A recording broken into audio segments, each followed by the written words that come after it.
Nagulat si Ashley nang maaramnan nila ng ama ni Toby sa Ninoy Aquino International Airport. Hindi talaga niya inaasahan ang presensya nito ng umagang iyon. Ganito ba siya ka-close kay Daddy? Kaya naghahatid dito? Nangunot ang kanyang noo nang marinig ang pagbibilin sa kanya ng daddy niya sa binata. Take care of my daughter, Toby. Alam mong kahit malaki na siya, she's still my baby. Bakit parang batang munti akong hinaanabilihan ni daddy sa taksil na to? Nakita niya, tinapunan siya ng tingin ni Toby, kaya inis siyang nagsalita. Daddy, hindi mo na ako kailangang ihabilin sa lalaking yan. I'm old enough. And besides, nasa sarili akong bansa. Kung noon niyang nasa Amerika ako'y nagawa kong alagaan ng sarili ko. Dito pa ba? Ang hindi. Nadama ng kanyang ama ang paghihimaksik ng kanyang kalooban.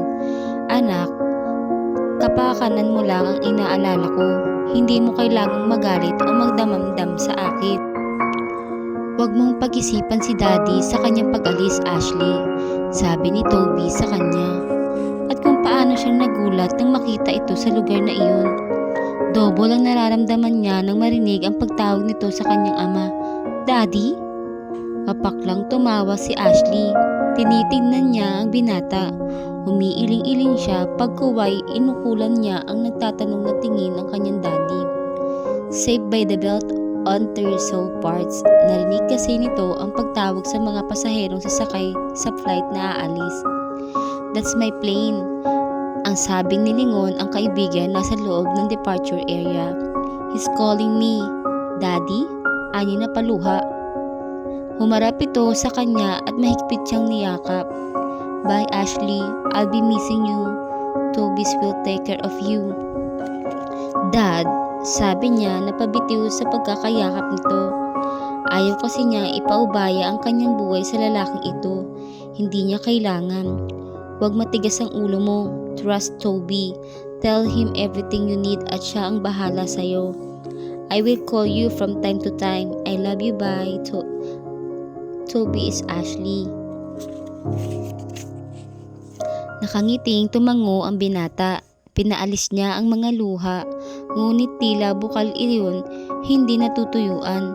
Kaya tigib ang luha ang kanyang mga mata habang tinatanaw ang paglalakad ng ama. Hanggang sa mawala na ito sa kanyang paningin. Nang mapatingin siya sa katabing lalaki, nakita niyang mataman itong nakatitig sa kanya. Hinihatid na kita sa bahay niyo, sabi nito sa kanya. Naghihintay sa akin si Mang Lito, tugon niyang tumungo. Pagkuway ng lukaran na ito at mabilis nang hinakbang ang mga paa paalis sa lugar na iyon. Ang buong akala niya ay hindi siya neto susundan kaya nagulat siya na makaagapay sa kanya. Pinauwi ko na ang driver mo kaya ako ang maghahatid sa'yo, sabi nito sa kanya. Nakataas ang isang kilay na tinitigan niya ito. Sino may sabi sa'yong pauwiin mo si Mang Lito? Parang pinangihimasukan mo na ang buhay ko ah. Let's go, sabi nitong hinawakan siya sa kamay at inigaya niya papunta sa parking lot ng airport. Huwag ka na magsalita pa sa akin. Ibinili ni daddy mo, kaya kailangan kitang bantayan. Naiinis siya.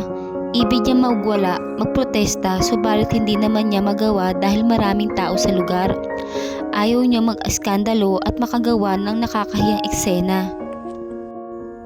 Pambihira na umuusal ni Ashley nang makita niyang paakyat sa hagdan ng kanilang bahay si Toby. Anong ginagawa ng lalaking itong dito sa ganitong oras? Namewang siya. Why are you here this early?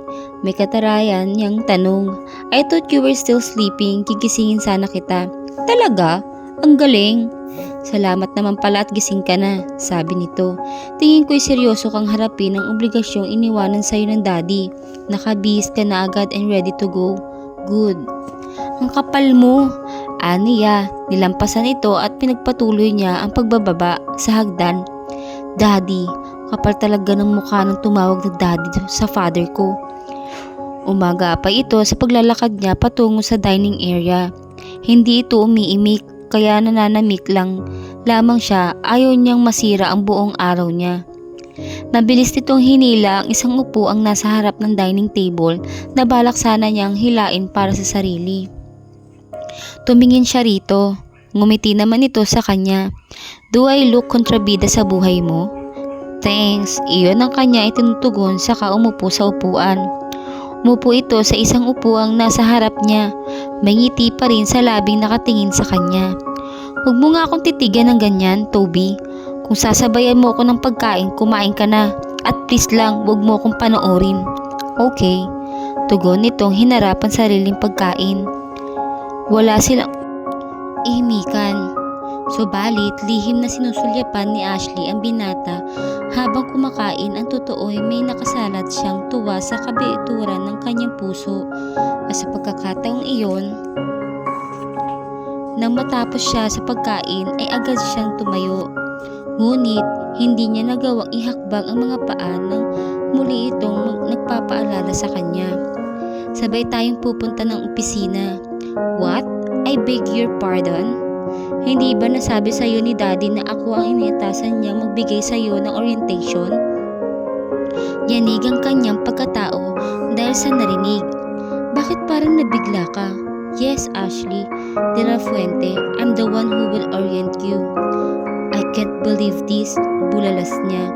"You need to believe this, Ashley. Dahil may tiwala sa akin ng Daddy mo." "Ano kaya ang pinapakain mo kay Daddy at nagtiwala siya sa'yo ng ganyan?" "My God, nakakatakot at posibleng mangyari." Initian lamang siya nito. Humigop ito ng kape. Pagkuway tumayo na at sumunod sa kanya. "Sa kotse ko ikaw sasakay," ang sabi ng nakaagapay. "Excuse me, I have my own car." "Ang sabi ko sa kotse ko ikaw sasakay," ulit nito. Gusto niyang tumutol ngunit nang matitigan siya nito sa mga mata ay parang napipipi siya at hindi na siya nagmamatigas pa sa gusto nitong mangyari. "Diyos ko, bakit ba patuloy pa rin ako nagpapasuko sa lalaking ito?" Hindi nakaligtas sa mga mata ni Toby ang pangambang bumabalatay sa magandang mukha ni Ashley. "Don't worry, the people will surely love you," sabi rito sa kanya habang nasa elevator sila. "Parang gusto kong paniwalaan kung ang nasa isip ko," sabi niya sinimangutan ito. "Kanina mo pa nahuhulaan ang mga bagay na sa puso't isip ko. Dahil iyon ang nararamdaman ko," sabi nitong tuwid na tumingin sa kanyang mga mata. "Iyon ang nasa puso't isip ko," napatungo si Ashley. Sumasayal ang tibok ng kanyang puso, subalit sinikap niyang maging kalmante. Ayaw niya ipahalata sa lalaki kung ano man ang kanyang nararamdaman ng sandaling iyon. Sinalubong siya ng mainit at mapatanggap ng mga empleyado. At bunga niyon ay nawala ang kanyang namahay sa kanyang dibdib. Naging maayos ang pagharap niya sa mga ito at naramdaman niya magiging masaya at kontento siya sa haraping bagong mundo. Kapiling ang bagong obligasyong nakaatang ngayon sa kanyang mga balikat. 11:45 nang pumasok sa private office si Ashley, si Toby at inaaya siya nitong mag-lunch. Hindi naman niya hiniya ang binata. Sa isang first class restaurant siya dinala nito. Ang totoo ay masayang masaya siya dahil kasama ang dating kasintahan. Ngunit hindi siya pinakikita rito ang damdaming iyon. Kung may pagkakataong lihim niya itong pinapakatitigan. "Hindi ko maitatanggi sa aking sarili na mahal pa rin kita hanggang ngayon, Toby." Kumakain na sila nang isang lalaki ang lumapit sa kanila. "Alex?" Masayang bati ni Toby dito. "Sinong kasama mo, pare?" Hindi ito sumagot, ngunit nakangiting tumingin sa kanya. "Siya ba?" Napakunot noo siya nang marinig ang tanong na iyon. Nagtatanong ang kanyang mga mata nang tumingin kay Toby. Subalit, umiwas ang mga mata nito at kaswal siyang ipinakilala sa lalaki. "Sino nga palang kasama mo, Alex?" "Mrs. ko, nasa office pa, may usapan kami dito magla-lunch at celebrating our wedding anniversary. By the way, tuloy na pala ang kasal mo next month." Hindi nakaligtas sa kanyang paningin ang sandaling pagkalito ni Toby, na tumingin pa sa kanya na para bang sinisiguro kung naririnig niya ang sinabi ng kaibigan nito. Hindi naman siya nagkunwaring hindi iyon narinig.